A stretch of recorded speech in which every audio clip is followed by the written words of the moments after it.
And I'm unmuted. Hey, everybody. Tom Britt coming to you live from our offices here in Fishers, Indiana, and getting ready to do a little webinar about Google versus programmatic. So if you've signed up for this, great. If it's their first time to get exposure to this kind of stuff, this will be a great overview for you to get kind of your head around what Google ads do and how programmatic ads work, and maybe how there's a crossover, and maybe I can integrate some of this marketing for your own business. During this webinar, if you guys have questions, just leave comments in the YouTube channel right below here. You can see comments, and I'll see those comments coming in live. I may not stop and address them right away, but I'll try to get those as we go. Also, you can email me at the end of this. I'll have my email address and a QR code you can actually scan, or a link you can actually use if you want to get a custom quote for your business. Today is going to be a really high level, so I'm not going to get too detailed. Each business has a different situation, different budget, different scenario. So hopefully after you're watching this, you'll have a little better idea of what you need to be asking about, what you can do, and maybe start getting a little more direction on your digital marketing for the rest of 2024 and into 2025. So, excuse me, with that being said, I'm going to go over here and start sharing my screen. So we're going to add this to the stage, as they call it. So again, Google versus programmatic. I like the versus because it sounds like they're going against each other, but they're actually not. If you want to understand kind of how this all works, the best place to start is with, let me get over here. Best place to start is kind of how they overlay. So on the left-hand side is Google Ads, and on the right-hand side is programmatic. Now, Google Ads represent about 75% of all the different websites out there. They have Google, what they call the display network, which we'll go into here in a second. They reach about 75% of all the major websites out there. Programmatic reaches 95% of those networks out there, because most of the programmatic ads are being run on ad networks that are owned by these companies.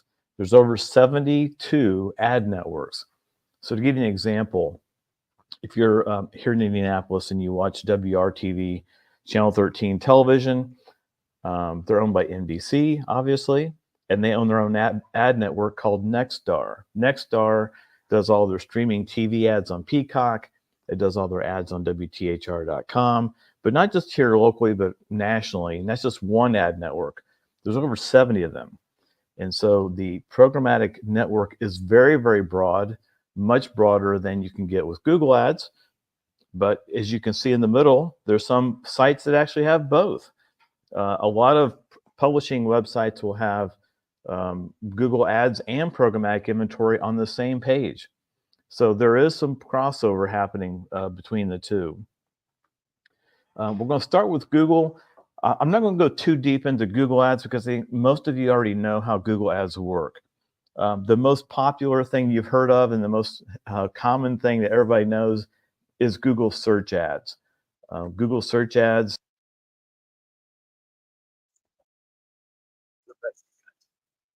I'm going to close this window. There we go. That's what happens when you have a live broadcast. Things just kind of slide into you. But no, we're talking about Google Ads. Most people understand Google Ads, and they've seen several types of Google Ads, the most common being search. So again, if I put a keyword term in and it's something that I'm bidding on, my ads will actually show up in people's search. There's video ads, display ads, which are very similar to programmatic. We're going to go to that a little bit more detail. Obviously, they're apps. On the Google Play Store, you can actually have ads running on your Google apps on the Google Play platform. They get rev share back for putting those ads on there. There's shopping ads, obviously. The thing I want to kind of draw your attention to is a couple things. One is local service ads. I'm not sure if all of you are running those, but if you're like a plumber, maybe you're a dentist that does emergency work, anybody who's answering their phone really kind of around the clock, or somebody's relying on phone calls to get a lot of their leads, whether it's a roofing company or maybe a water remediation company. Local service ads are huge for those types of companies. If you're not running those, you need to. That's those ads that pop up on your phone when you search for a plumber near me. So those are because it's gotten really popular. Smart ad campaigns is another one. I'm sure all of you have gotten those postcards in the mail that said from Google and says, hey, here's $500 free, or first $1,000 is on us. Well, those are smart campaigns, and those are actually designed to help people that don't have a lot of experience doing Google ads, but also don't have somebody on staff to do them. It really kind of helps you step through getting a campaign set up, and it's a very easy on-ramp to get into Google ads. The downside of it is Google is managing all that, and it can get expensive. So you just have to be careful with that. But I think most of you have heard of most of these types of Google ads. I'm going to get back over my screen here, of course. We talk about the Google Display Network. So the Display Network, Google has a program called AdSense. If you have a website and you've seen ads for that, that's what that is. It's the ability to put code on your website, and then Google puts ads that match your website, and it matches keywords on your page and different things. And it's really just another way to get ad revenue from if you own a website. But if you are an advertiser and you're trying to get more exposure, they will put your ad on thousands and millions of websites, over 2 million websites. They're estimating over 200 million web videos and apps that they can put you on. You can buy those ads on a cost per click, which is their display thing. So everybody's heard about display ads. You pay per click. It's PPC, they call it.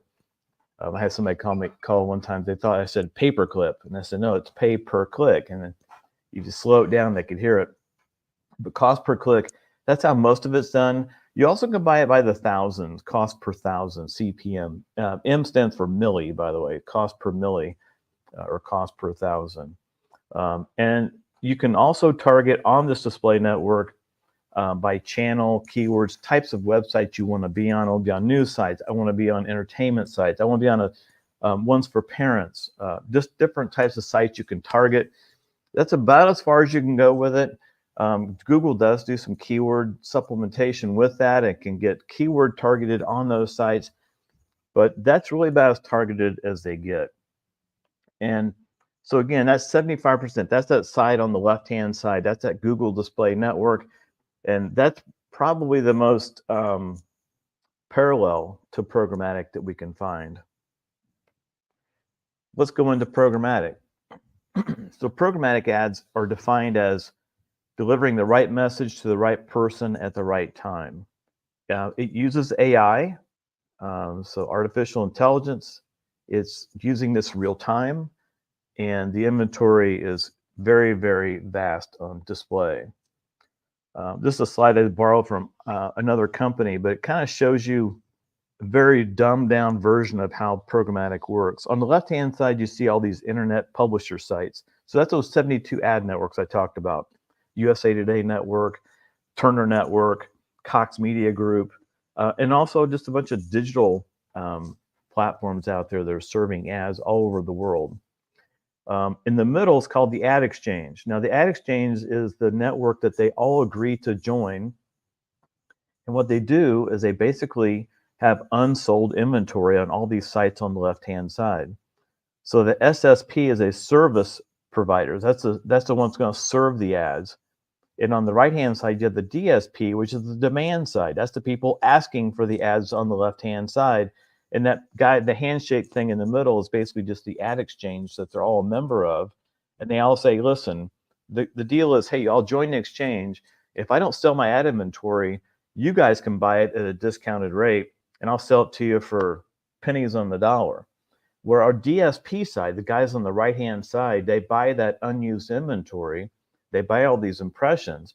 Then they add this AI software to it, and basically allows us to target ads that are being served on the publisher operator side on the left-hand side. And over on the right, that's us. That's Towne Post. That's us accessing through the DSP to the ad exchange to buy the inventory on the publisher websites. I know this is really technical, and it's hard to understand. It's also hard to explain in a dumbed down version. This is about as dumb as I could get it. So bear with me.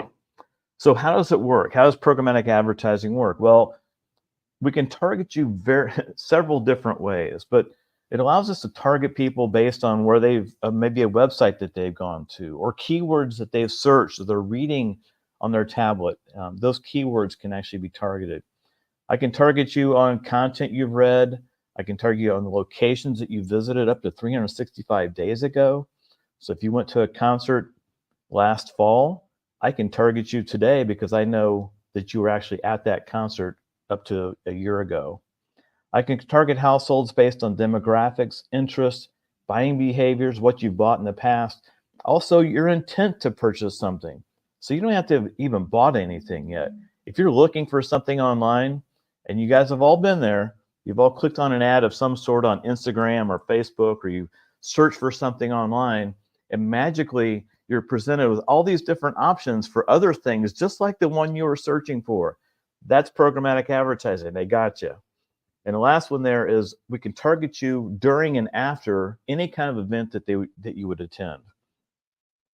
So let's go through the 5 different types. I'm not going to go into detail on the last 4. I'm going to spend most of my time on the first one, display advertising. So those are those ads you see, static ads. They can be animated, but these are the ads you see on all the different websites as you're touring around on your tablet, your laptop, or your mobile device or your computer. There's also pre-roll, video pre-roll ads. We can do targeting and programmatic with OTT, CTV, streaming television. 80% of America has unplugged from cable. So most of the content you're watching now on your internet device at home, your streaming service, is coming through a streaming platform like Peacock or HGTV or any of those networks.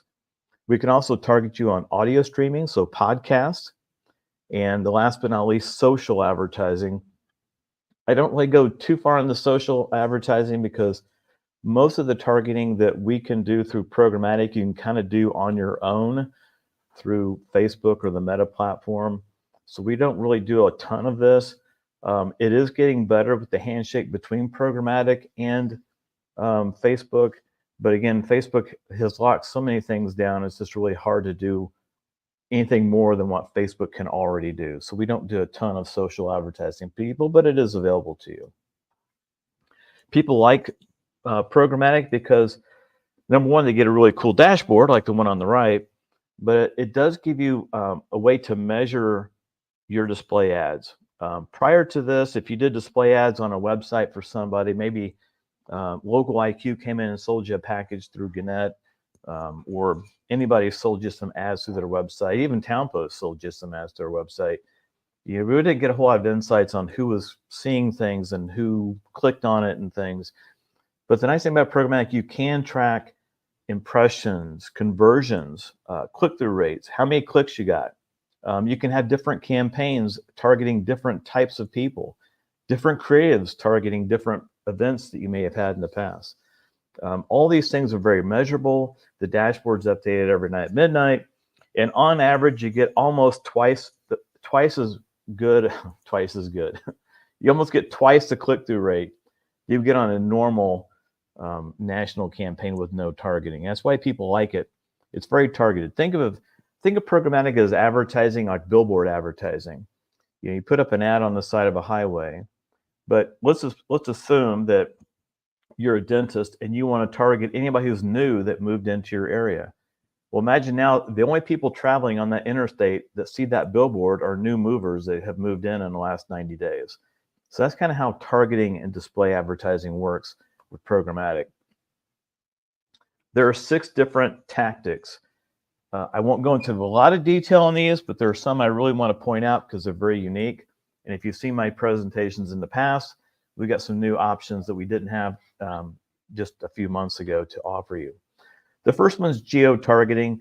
That's any campaign that's basically going to tell us what area you want your ads to show up in. So obviously, if I'm a dentist and I'm here in Fishers, I don't want to show ads in Avon because people aren't going to drive from Avon over here to see my practice, but they might drive within 5 miles of my practice. That would be my geo target. And every campaign has a geo target. The second is geofencing. I'm going to go through the 3 types of geofencing. Geofencing is a big buzzword in programmatic. A lot of people have been tossing that word around inappropriately. We can target 3 different ways, and I'm going to tell you about one that's going to blow your mind here in a second. Geo-addressable targeting. This is by addressing or being geofencing by an address. So if you get a list of advertisers or a list of customers or a list of whomever that might be, we can actually target them by doing geo-addressable. Keyword targeting, site retargeting, which is something that we can do through programmatic, which is a great way to recapture web traffic coming to your website. And the last one, and the one I think that is it's the bigger gamut, is the audience curation, behavior targeting. The ability to target people based upon things they're doing, talking about in some cases, things they're searching on, reading about, whatever that might be. So let's take you through these. Geo-targeting, again, give us a radius, zip codes you want to target, a state. We can geo-target your campaign and really cater the audience down to putting a fence around whatever you want. It could be a neighborhood, it could be anything you want. Geofencing. Remember, I told you there's 3 different types. So this is the first type, is the one that's been really, I think, kind of abused over the last couple of years. We can go down to a street level. We can go down to a parking lot if we wanted to. We actually can draw a fence. It's an invisible fence around whatever you want. In this case, it was a campaign we did for Nevermore, which is a new restaurant that opened up in downtown Indianapolis. So we drew a map of downtown. We drew a fence around it. And then anybody who went inside this fence with their phone device or had a computer in there would start seeing ads for Nevermore because they went inside of our fence. They got tagged. So if you think about that, how can we use that? Well, most people use it for competitive reasons. They'll geofence their competitors. So if you have a restaurant and you're a Mexican restaurant in Greenfield, Indiana, you might want to target other Mexican restaurants in Greenfield or other restaurants similar to yours that maybe are just down the street. It allows you to show your ads to people who are going to places that are similar to yours or competitors. We had one company that it was a home services company. They were selling some home, let's just call them windows. And they were targeting showrooms of other windows companies that sold the same types of windows. So people would go to that showroom, they would start seeing ads to come to their showroom and price their windows. That's things you can do with geofencing. It's very, very granular. It allows you to target people based upon where they're going or where they've been. And this targeting does follow them quite a while. One type of fencing you can do is what's called event fencing. Now, this is really popular with like conferences or things like concerts. We're going to show you a couple examples here in a minute about a concert series we're working on. But this is an event we did for Run 317. They're a local Thursday night running group. They do probably about 6 runs every summer. So we went down, and you'll see on the lower left, we actually geofenced the start-finish line of the Indy Mini Marathon, which happened in the spring of that year. So anybody who ran that race or went through the finish line, start line, shoot at the mini marathon started seeing ads for Run 317 to come out on Thursday night and have a beer and listen to a DJ and do a 5K. So that's kind of how event fencing works. We're seeing a lot of companies use this for conferences, especially in the B2B space. If they've got a big national conference where all the principals come to. We've got one client up in Wisconsin who's targeting superintendents across the country. Well, they all go to this conference every year, and that conference got geofenced to start showing ads to people who attended that conference. So it's a great way to take your targeting to a specific place around a certain event and show ads. This is one that'll blow your mind. This is called device ID look-back geofencing. And you'll see on the right-hand side, that's an aerial view of a Crew car wash. This is one up here in Fishers. Now, anybody who's ever been to Crew car wash knows that if if you go to the car wash lane, there's 4 lanes. The 2 on the left are the cashier only ones, and the 2 on the right are the unlimited club. The unlimited club are folks who've paid, it's like $24 to $35 a month. They come through all they want, and they've got a tag, and they just drive right through.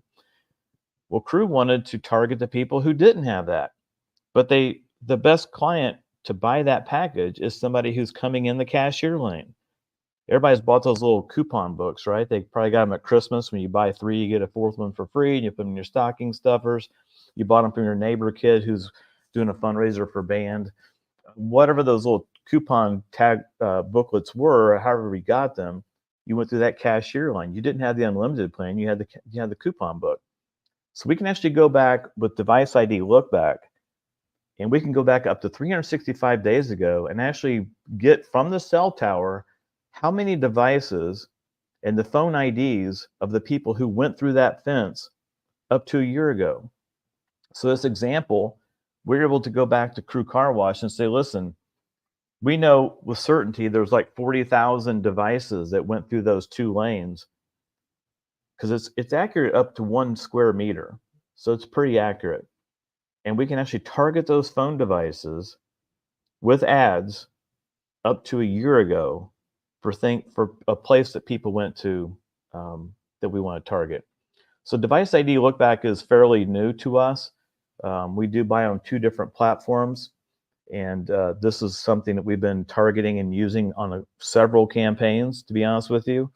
And it's a great way to go back if you didn't do a geofence to begin with. It's a great way to go back and do a look back and see who actually came through that fence and target them with ads going forward. Micro proximity fencing is geofencing in real time, and you have to be inside the fence to get ads, but once you leave the fence, you don't see ads. So here's our example. We work with a local celebrity.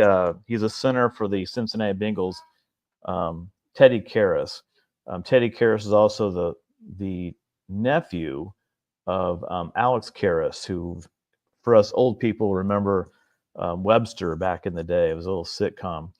Well, this is his nephew, and he plays professional football. He developed this and designed a Cincy hat, which is targeting Cincinnati Bengals fans because that's where he plays. So with micro proximity fencing, what we did for him last year was we actually geofenced the training camp, which happens downtown close to the Bengals stadium, and then also home games for Cincinnati Bengals football games. So if you went to a Cincinnati Bengals game last year, odds are when you pulled up your phone to check scores or checking the weather or whatever you were doing while the game was going on through digital means, you saw an ad for one of Teddy's hats that was available for sale. That's micro proximity. Now we got people using this as well for they're doing micro proximity for like farmers markets. So they're a restaurant nearby and they're trying to get more brunch traffic. We got people using it up in Noblesville.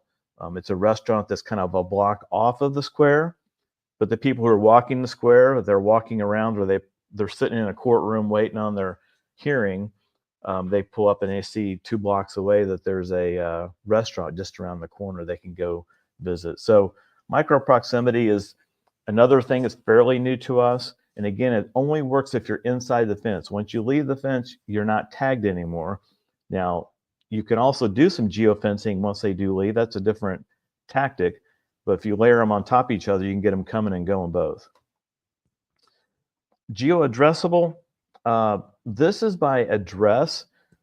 So if you have a list of addresses of your customers, or you've purchased a list in the past, you're trying to target people, we can actually take the addresses, upload them into the cloud, and put all those people in what I call geofence jail. So basically, we're going to geofence their property line, and you'll notice on the left there, it looks like a boat, it looks like a tie, but that's basically the property line. So what it does, it takes the public information about every address, puts an imaginary fence around it, and any device inside of that fence or anything that goes inside of it gets tagged to start seeing ads. So we can target your customers at their homes or at their offices or wherever. One of the other more recent developments with us is the ability to do email list targeting.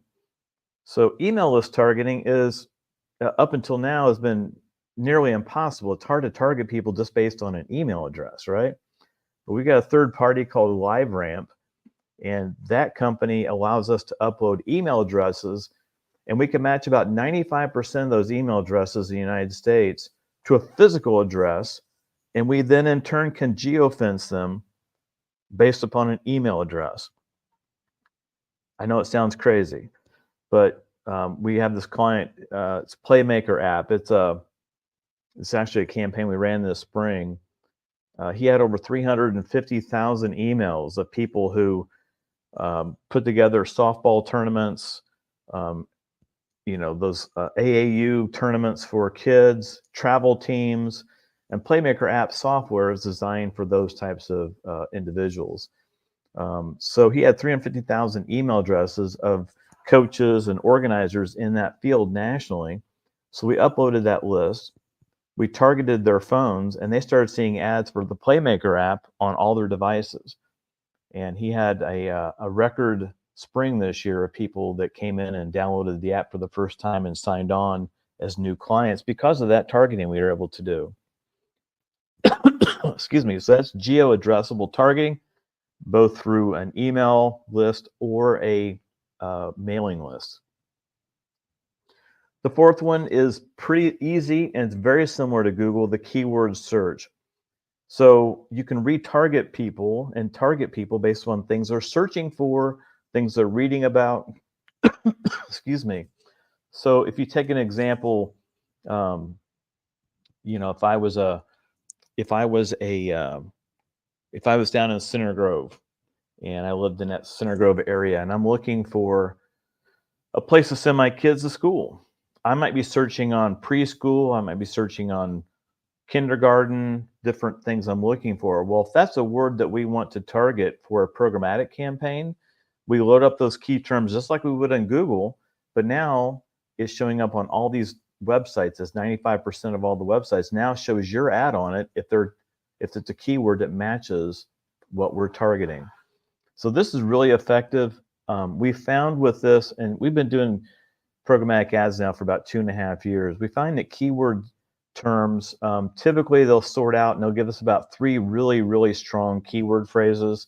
We usually put up about anywhere from 25 to 100 key terms when we upload a new campaign, just to see which ones are going to be clicked on the most, which one's going to get the most traction. And after about 2 to 3 months, we always whittle it down to about 5. And typically those keywords layered with these other tactics prove out to be really beneficial for the client.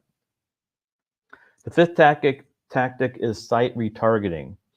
Site retargeting is somebody visits your website, whether it's organically or they searched on it and came through a Google ad, or they just saw it in a print ad in one of our magazines and showed up. However they get there, they show up. We have an invisible pixel. It's just a little script of code we add to your website, or you can add to the header of your website. What that does, it tags that user. So now when they go somewhere else, in this example, they go to Zillow and start looking at houses, they start seeing ads for the Talk to Tucker site they just visited. And when they click on those ads, they come back to Talk to Tucker. Nice thing about retargeting, the click-through rates on retargeting ads are usually the highest of all of our campaigns because somebody's already been there once before. So it's like, oh yeah, I want to go back to that Talk to Tucker guy I saw. 97% of the people that come to your website never return. So it's a great way of kind of bringing those folks back. And they found that 70% of the people that get retargeted do actually return back to your website if they use site retargeting. So that's a huge number. The nice thing about doing programmatic as well is we can set up what's called a conversion zone. Now, we've got a couple different types of conversions. The one I'm going to focus on today is what we call foot traffic attribution, or just foot traffic conversions. So the way conversion zones work with programmatic, and this is something you can't do with Google, is if we geofence somebody, or if we have a list that we bought, or a list that you provided us, or if you gave us an email list, and they start seeing ads, and then they physically come into your locations. This is really designed for retailers. If they came to your office, they came into your coffee shop in this example, we actually can see that those people came into the geofence that we set up as a conversion zone. And we actually can attribute that back to which audience they came from. So we know not only do you have foot traffic to your coffee shop in this example, but we actually know where they came from. Now we're running some campaigns now for some local restaurants here in Fishers, and we're geofencing some other, I wouldn't say competitors, but similar restaurants to their type. And we're getting tons of conversions of people who went to that restaurant and now are coming to this restaurant. We got one example, they going to the post office because it's right across the street from them. And we're getting people that we know now have went to the post office, started seeing ads, and now they're coming over there to get lunch or whatever. So conversion zones and tracking foot traffic is something it's very unique.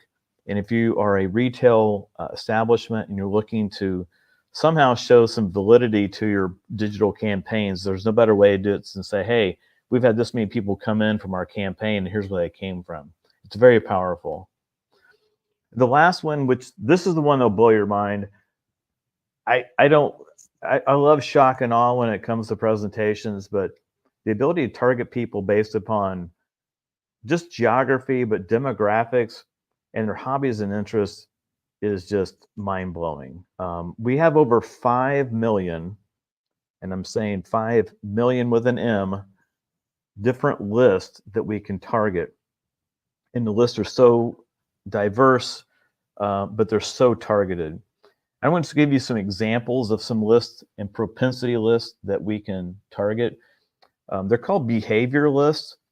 These are lists that people are getting into in real time. And in some cases, they're coming into them just based on a purchase history.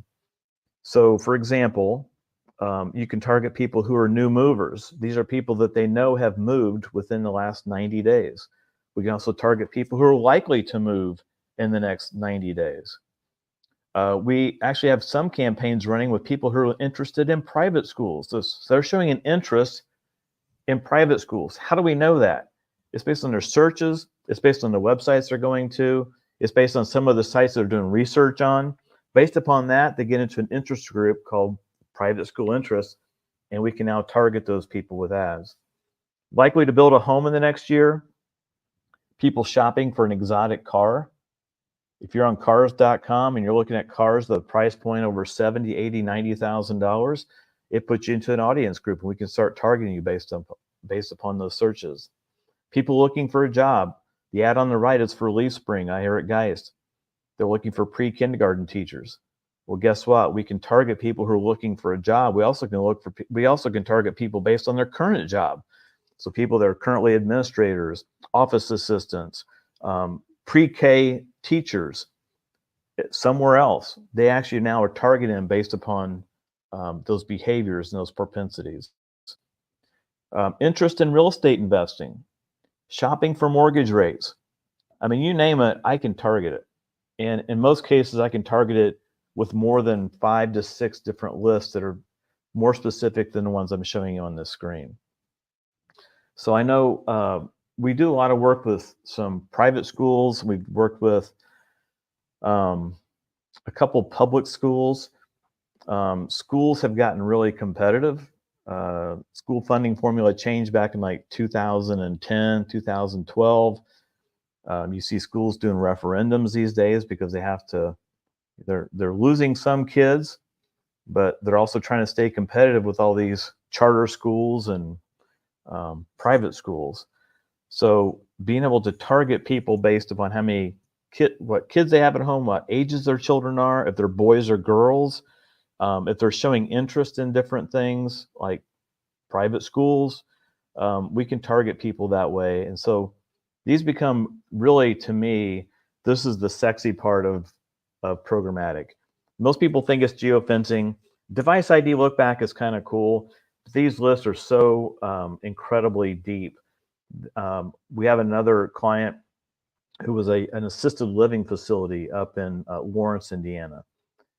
We were able to target people who had an elderly parent living in their home. We could target people who were over the age of 70 and widowed.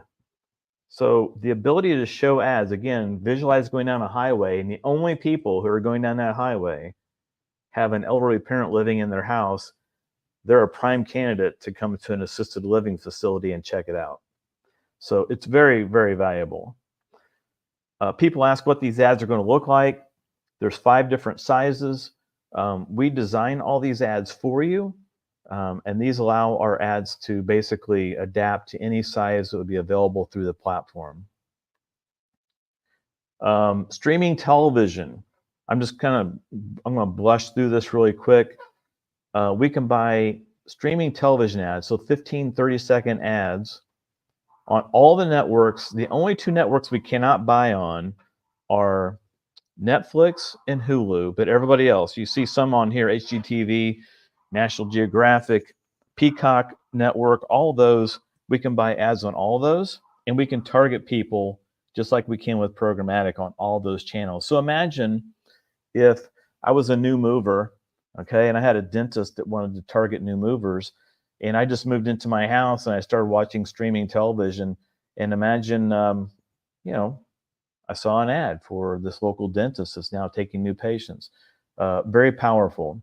The cost is $35 per thousand. That CPM means per thousand. So in other words, I can get about 2,000 commercials for $700. And the minimum we sell is $700 on streaming television, just so you know, per month.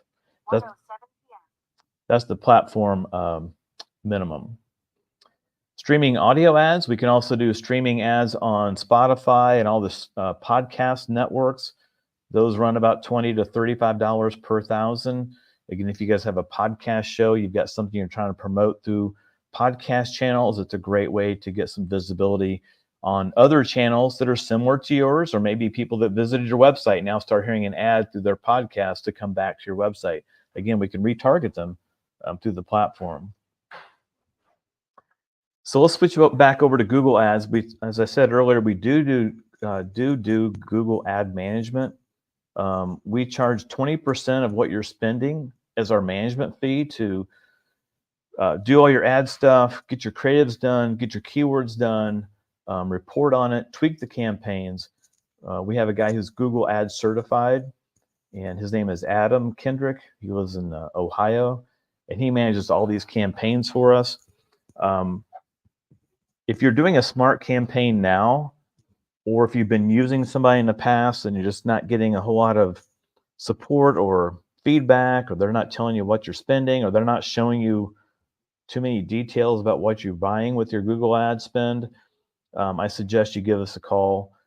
It's pretty easy for us to come in and kind of just do a Google ad campaign management audit. So basically, we just get your ad campaign. Every ad campaign has a Google ad. It's a number. It's a unique number. We basically just need that number from you. We can request access to it, not admin access, just view only access. We can come in and actually do an audit of your campaign, just see if it's set up correctly, if it's, needs some things.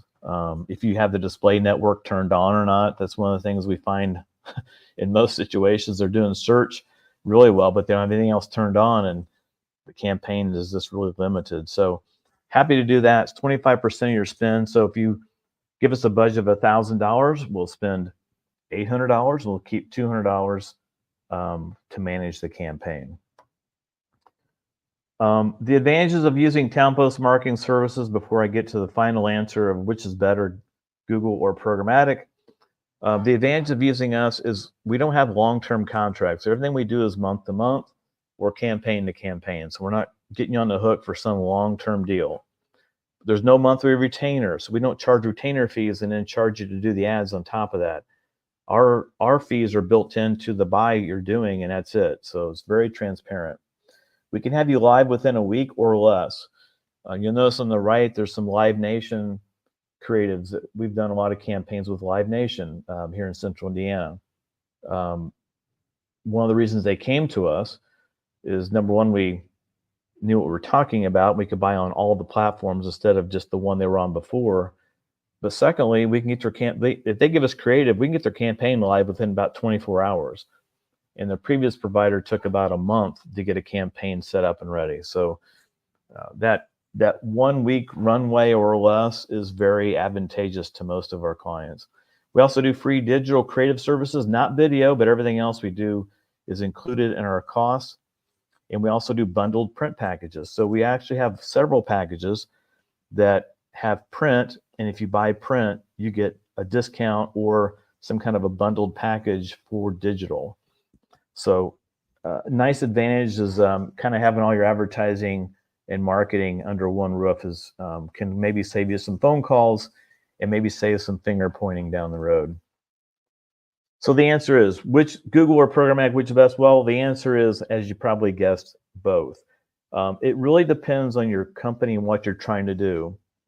So if you're a Google, if you're you would use Google Ads if you're an established brand.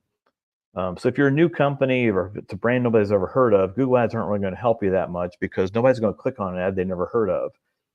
But if you're in a competitive space, or if you're doing it for lead gen, for form fills, phone calls, or if you just want to get access to that Google Ad Network, which again is very similar to programmatic, but you just want to get your ads showing and get some more visibility in your local markets, Google Ads can be great for that. Programmatic ads are great for if you want to do laser targeting. So basically you want to get left-handed Walmart shoppers who've bought Doan's pills in the last 6 months. You can do that with programmatic. You can't really do that with Google Ads and their search network. Event marketing. You want to do some geofencing or do some look back device ID targeting. So if you're doing an event, programmatic's great for that. If you want to do branding to your key audiences, so Google allow you to do through the Google Ad Network through different content channels. Programmatic allows you to do branding through different audiences. So again, I use my new mover group. If you're trying to target new movers to your area or people looking to move, programmatic is really the best way to do that. Site retargeting, again, getting people back to your website. Can't really do that with Google. They don't do the pixel, but we can do that with programmatic. And foot traffic attribution, if you want to show your maybe your partners or your boss, or just make sure that you're seeing how many people are coming in from your digital campaigns, then programmatic can do that with a conversion zone. That's really a nice feature you can see. And the last one is email list targeting. Can't do that with Google. If you have a big email list of clients or a big email list of subscribers or people getting your newsletter now and you want to target them with something, send that list to us. We can get them matched up on LiveRamp and start targeting those people as an audience. Last slide, I promise. Well, not this last, second to last. Setting a budget. This is always the hard part, and I usually do a little research before I give you any kind of rough numbers. On the Google side of things, there are some tools that allow you to put in what your domain is, how aggressive you want to get, and we actually have a tool that we subscribe to that can do this for you. But basically, Google will kind of tell you, based upon where you are geographically, what you're trying to market, what kind of company you are, and they look at what everybody else is bidding on those terms and those markets in your particular market. They come back and will give you a range of how much you need to spend, and what you can kind of project is how many conversions or how many leads you will get from that spend. And Google's pretty good about that. The other way to do that, if you're don't have access to these tools, is if you just go to Google and do a smart campaign and kind of set up like a mock campaign. Don't put your credit card in it, but just kind of set up a mock campaign. They'll kind of give you some projections of how much your distribution will be, how many views you'll get, how many impressions, how many clicks you can anticipate from that, what your close rate on average should look like, and they'll give you some rough ideas there. If we do your Google ad campaign, our minimum is $500 a month. Remember, we keep 100 of it, so it's $400 to spend. $100 stays with us to manage the campaign and set it up. We don't charge a setup fee, and we don't ask for a retainer. So basically, you're buying clicks, and we just take our fee off the top of that. On the programmatic side, programmatic depends on how many devices we're actually targeting. So if you think of it this way, we want to know how many cars are going down that highway. And since they bill based upon how many impressions you get, then you want to make sure you're showing enough impressions to the right number of people to get a good response. So we look at the size of your geo target, how many people are in your email list, or how many addresses you gave us if you're doing geo addressable targeting, how many numbers of devices we can target. If we're doing device ID look back, we actually can go to the platform, submit a request. It'll tell us how many devices the phone company says were in that area for that amount of time. And that'll give us a number of devices we can then extrapolate out into a budget. So there are some things we can do to give you an idea or a sense of what you need to be spending. Our minimum for a campaign is $500 to do a programmatic campaign, and that's per campaign. So a campaign could be a week long, it could be 3 days long for a grand opening, or it could be 2 months long. It'd buy you 5,000 or 50,000 impressions over the course of a month or two or whatever. But that we price things by the campaign so much, not so much the month. So that's kind of how we do the pricing on that. Again, if you go to this link at the bottom, townpost.com/programmatic-inquiry/ or scan this QR code here at the end.